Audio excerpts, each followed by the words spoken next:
अहबाब जी वकार, दुनिया इसी बात पे परेशान है कि तशहीर कर करके लोग मर जाते हैं, बंदे आते नहीं हैं।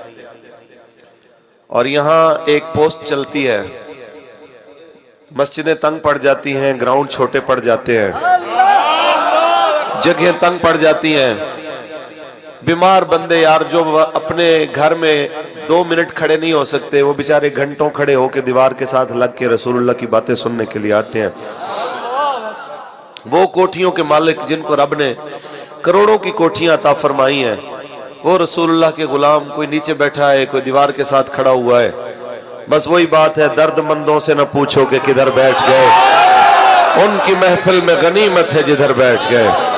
है गरज दीद से यहाँ काम तकल्लुफ से नहीं, खा उधर बैठ गए खा इधर बैठ। आप सब अजीम लोग हैं, हम सब एक पैगाम देना चाहते हैं आपके जरिए से। अगर मुमकिन हो बैठ जाए पीछे साथी दोस्त, अब आपको परेशानी होती है। हम सब ने एक पैगाम देना है जिस वजह से बीमारी हो, खुशी हो, गमी हो, हालात जैसे हो, सर्दी हो, धुंध हो, सिर्फ तहरीक लब्बैक की शूरा ही नहीं, ये ऐसे हमारे तहरीक के वो जिम्मेदारान जिनकी दाढ़ी में चांदी आ गई है और बुढ़ापे के आसार दाढ़ी से और बालों से तो नजर आ रहे हैं, लेकिन जज्बों में ये नौजवानों से भी आगे हैं।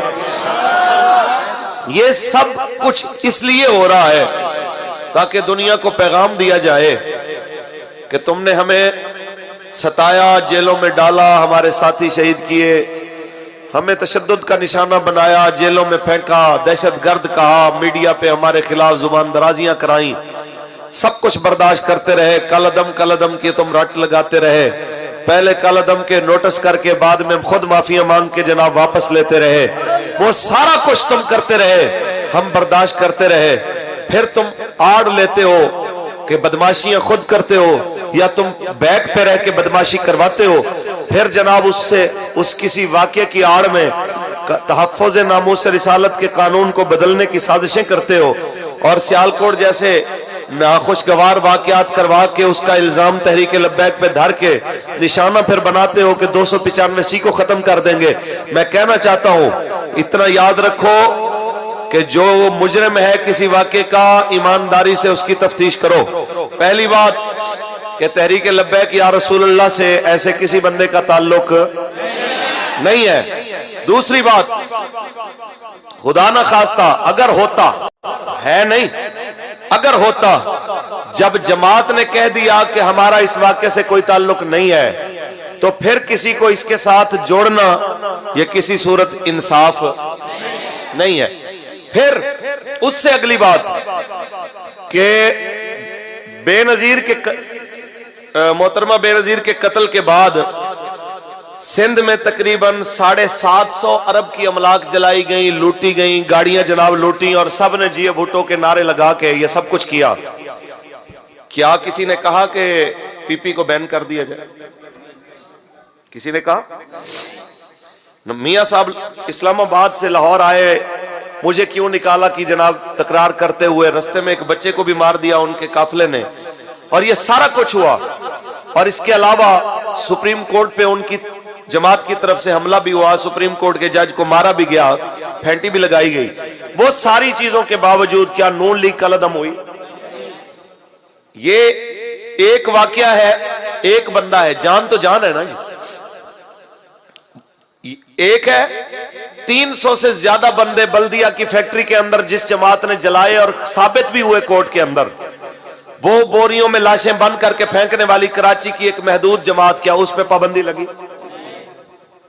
तो सबको लावारिस सिर्फ रसूलुल्लाह का दीन ही नजर आता है कि जो इस दीन की बात करे तुम कहो कि जनाब चूंकि वो वहां पे ये किसी ने नारा लगा दिया था, तो एक बंदा फैक्ट्री के अंदर मारा गया है, उसको घसीट के जो बाहर लाए हैं और बाहर किसी ने नारा लगाया है या किसी ने नारे लगवाए हैं, और ये सारा कुछ तुम जमात के ऊपर डालना चाहते हो। एक बात ज़हन में रखे, तवज्जो रहे, तुमसे जो बनता है करो। तहरीक लब्बैक या रसूलुल्लाह जब किसी वाक़े की जिम्मेदारी कबूल करती है और उसे समझती है कि यह नामूस रिसालत का वाक़या है, तो तुमसे डरने वाली नहीं। हम आज तक गाजी साहब के साथ खड़े हुए हैं, किसी का हमें बाहर नहीं है, अल्लाह की मेहरबानी से। किसी फैक्ट्री के मालिक का भार नहीं है, किसी हुकूमत का भार नहीं है। हम आज तक गवर्नर को उसके अंजाम तक पहुंचाने वाले गाजी साहब के साथ खड़े हैं कि नहीं खड़े? कौन कौन खड़ा है गाजी के साथ? जब तक सूरज चांद रहेगा जुर्रतो बहादुरी। ये सारी तमहीद मैंने इसलिए बांधी है कि मैं पैगाम देना चाहता हूं उन लोगों को कि अकलियतों के तहफ़्फ़ुज़ और पाकिस्तान की मोहब्बत, ये हमें किसी हुकूमत और अपोजिशन से या मीडिया से सीखने की जरूरत नहीं, ये हमें रसूलुल्लाह के दीन ने सिखाई है। बाकी अगर कोई इस तरह के वाकयात की आड़ में 295 तहफ़्फ़ुज़ नामूस रिसालत के कानून को खत्म करने, कानून को मिटाने के लिए बढ़ेगा तो हाथ काट दिया जाएगा। किसी गलत फहमी का शिकार न रह जाना।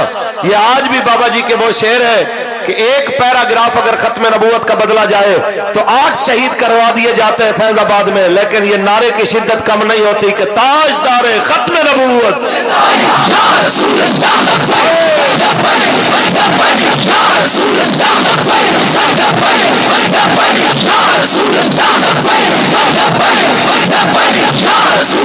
ताजदारे खत्म नबूवत। बाकी ये तय है कि मेरे मालिक का फरमान है और ऐ हबीब, हमने आपकी खातिर आपके जिक्र को बुलंद फरमा दिया है, वो जिक्र सदा बुलंद रहेगा। हमें कहते हैं मौलवियों, जब अल्लाह ने जिक्र बुलंद कर दिया है फिर तुम क्यों दरमियान में कूदते हो? मैंने कहा रसूलुल्लाह को हमारी मोहताजी नहीं, हमें हुजूर की मोहताजी है। हमें हुजूर की जरूरत है, उन्हें हमारी जरूरत है। उस्ताद हमारे फरमाया करते थे कि मालकान नौकरान दी कोई कमी नहीं है, हमें जरूरत है। हम अगर नामूस रिसालत पे पहरा देते हैं तो अपना भला करते हैं। आप ना भी करो काम। उस्तादों ने एक बार फरमाया था कि जब सरकार हिजरत पे तशरीफ लेके गए तो मकड़ी ने जाला तन दिया, कबूतरी ने अंडे दे दिए और वहीं से वो सारा लश्कर कुफार का वापस चला गया। ये क़यामत तक के लोगों को पैगाम था कि इंसानों, तुम अगर मेरे हबीब की हिफाजत नहीं करोगे, ये काम तो मैं मकड़ियों और कबूतरियों से भी ले लूंगा, लेकिन ये तुम्हारे लिए इज्जत की बात बन जाएगी जो कहेगा मैं जान तो दे सकता हूं पर मुस्तफा की नामूस का सौदा नहीं कर सकता। समझ आई? लिहाजा ये कलदम करने की बातें, ये फिर जनाब पाबंदी लगाने की बातें और इस तरह की बात करके हमें डराने की जनाब कोशिशें, ये पहले भी आप कर चुके हो। ना तुम्हारे चाहने से पहले जमात खत्म हुई, ना अब होगी। होगा वही जो मेरा रब चाहे। क्या होगा? जो होगा वही जो मेरा